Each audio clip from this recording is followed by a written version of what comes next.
بسم اللہ الرحمن الرحیم۔ سورۃ البقرہ آیت نمبر 34 دیکھ لیتے ہیں۔ وَإِذْ قُلْنَا لِلْمَلَائِكَةِ اسْجُدُوا لِآدَمَ فَسَجَدُوا إِلَّا إِبْلِيسَ أَبَىٰ وَاسْتَكْبَرَ وَكَانَ مِنَ الْكَافِرِينَ۔ وَإِذْ اور جب قُلْنَا ہم نے کہا لِلْمَلَائِكَةِ فرشتوں سے اسجدوا سجدہ کرو لِآدَمَ آدم کو فَسَجَدُوا بس سب نے سجدہ کیا، یہاں پہ جمع کا صیغہ ہے، تمام فرشتوں نے سجدہ کیا، اللہ سوائے ابلیسا ابلیس کے، یعنی ابلیس نے سجدہ نہیں کیا، وہ اس سجدے سے فرشتوں کی اس صف سے مستثنی ہو گیا۔ ابا انکار کیا، واستکبرا اور اپنے آپ کو بڑا جانا، اللہ کی حکم عدولی کی اور اس سجدے کے لیے اپنے آپ کو مناسب نہ سمجھا کہ میں یہاں سجدہ کروں، تو گویا سرکشی کی ابتدا ہو گئی۔ انکار کیا اور تکبر کیا، اپنے آپ کو بڑا جانا، وَكَانَ مِنَ الْكَافِرِينَ اور کافروں میں سے ہو گیا۔ اب یہ سجدہ کون سا تھا؟ جب اللہ تعالیٰ نے فرشتوں کو حکم دیا کہ سجدہ کرو، یہ عبادت کا سجدہ نہیں تھا، کیونکہ غیر اللہ کی عبادت تو شرک ہے جس کی اجازت کسی بھی امت کو نہیں دی گئی۔ پھر اللہ تعالیٰ نے فرشتوں کو شرک کا حکم کیسے دیا؟ ہرگز نہیں، بلکہ یہ سجدہ تعظیم کا سجدہ تھا جو پہلی امتوں میں جائز تھا، لیکن ہماری امت میں یہ بھی حرام ہے۔ اللہ تعالیٰ نے انسان کا احترام کیا اور فرشتوں سے بھی احترام کروایا، یہ احترام علم کی بنا پر تھا، لیکن ایسا نہیں ہے کہ اب لوگ آپس میں اس طرح کسی کے آگے سجدہ کریں، احترام کے لیے جھکیں۔ اس کو اللہ تعالیٰ نے صرف آدم علیہ السلام کے لیے حکم دیا تھا اور اس کے بعد امت محمدی کے لیے بھی حرام کر دیا۔ اب اگر کوئی کسی کے لیے تعظیمی سجدہ کرتا ہے، کسی کے آگے جھکتا ہے، تو وہ اللہ کی نافرمانی کرتا ہے۔ اللہ تعالیٰ نے فرشتوں کو کیا حکم دیا تھا؟ وَإِذْ قُلْنَا لِلْمَلَائِكَةِ اسْجُدُوا لِآدَمَ فَسَجَدُوا إِلَّا إِبْلِيسَ لَمْ يَكُن مِّنَ السَّاجِدِينَ قَالَ مَا مَنَعَكَ أَلَّا تَسْجُدَ إِذْ أَمَرْتُكَ قَالَ أَنَا خَيْرٌ مِّنْهُ خَلَقْتَنِي مِن نَّارٍ وَخَلَقْتَهُ مِن طِينٍ۔ سورہ اعراف آیت نمبر 11-12۔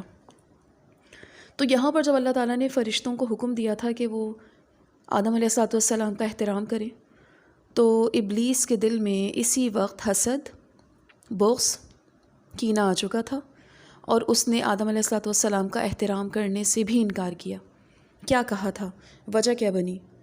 آیت کا ترجمہ دیکھیے۔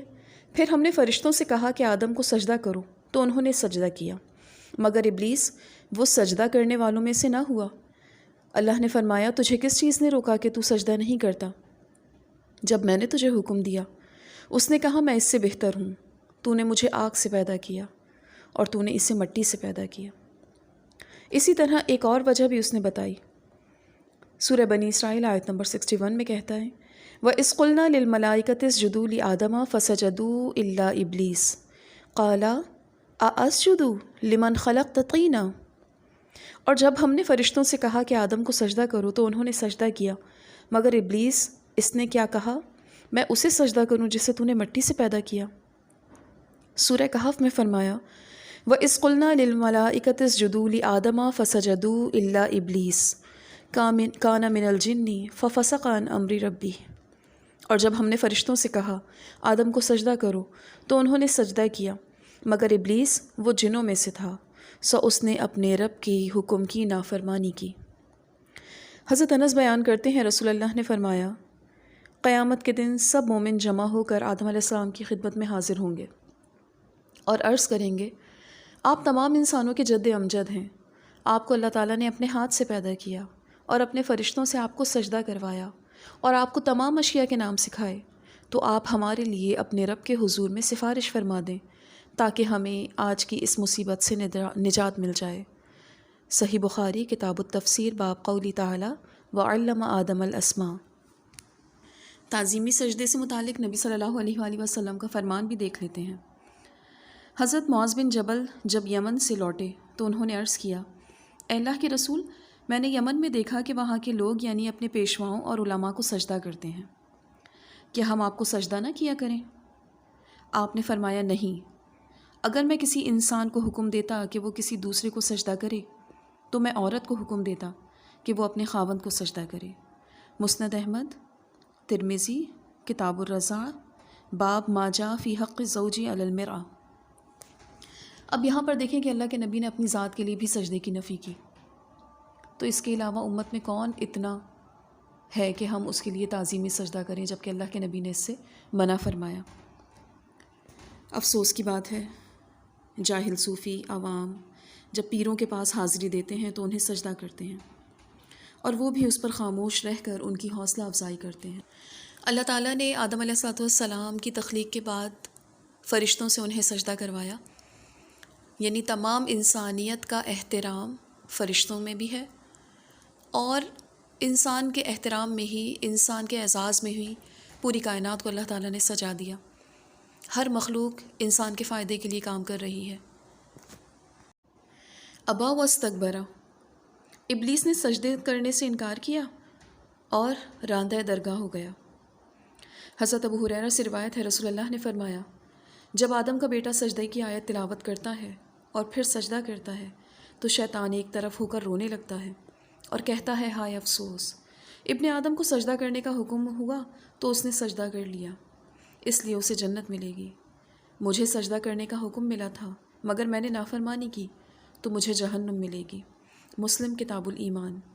ابلیس صراحت قرآن جنات میں سے تھا، لیکن اللہ تعالیٰ نے اسے اعزازاً فرشتوں میں شامل کر رکھا تھا۔ بحکم الہی اس کے لیے بھی سجدہ کرنا ضروری تھا، لیکن اس نے حسد اور تکبر کی بنا پر سجدہ کرنے سے انکار کر دیا۔ گویا حسد اور تکبر وہ گناہ ہیں جن کا ارتکاب دنیائے انسانیت میں سب سے پہلے کیا گیا، اور ابلیس ہی اس کا مرتکب تھا۔ ابلیس کے انکار کا باعث اس کا تکبر تھا، کبر تھا۔ اب تکبر سے مراد کچھ ارشادات نبوی بھی دیکھ لیتے ہیں۔ رسول اللہ نے فرمایا، جس کے دل میں رائی کے دانے کے برابر بھی کبر ہوگا وہ جنت میں داخل نہیں ہوگا۔ مسلم، کتاب الایمان، باب تحریم الکبر و بیانہ۔ حضرت ابو سعید خدری اور سیدنا ابو ہریرہ بیان کرتے ہیں، رسول اللہ نے فرمایا، عزت اللہ کا ازار ہے اور کبریائی اس کی چادر۔ اللہ تعالیٰ فرماتا ہے، جو شخص ان دونوں میں سے کسی کو بھی مجھ سے چھینے گا میں اسے عذاب میں مبتلا کر دوں گا۔ مسلم، کتاب البر والصلہ، باب تحریم الکبر۔ حضرت عبداللہ بن مسعود بیان کرتے ہیں، رسول اللہ نے فرمایا، تکبر حق کو جھٹلانے اور لوگوں کو حقیر و ذلیل سمجھنے کا نام ہے۔ صحیح مسلم، کتاب الایمان، باب تحریم الکبر و بیانہ۔ اسی طرح حارثہ بن وہب بیان کرتے ہیں، رسول اللہ نے فرمایا، کیا میں تمہیں جہنمیوں کے بارے میں نہ بتلاؤں؟ ہر اکھڑ مزاج، حرام خور، موٹا اور غرور و تکبر کرنے والا جہنمی ہے۔ صحیح بخاری، کتاب التفسیر، باب عتل بعد ذالک زنیم۔ اسی طرح عبداللہ بن عمر بیان کرتے ہیں، رسول اللہ نے فرمایا، اسی اثنا میں ایک شخص اپنا تہبند گھسیٹتا ہوا چلا جا رہا تھا کہ اللہ تعالیٰ نے اسے زمین میں دھنسا دیا، اور وہ تا قیامت زمین میں دھنستا چلا جائے گا۔ بخاری، کتاب اللباس، باب من جر ثوبہ من الخیلاء۔ وآخر دعوانا ان الحمد للہ رب العالمین۔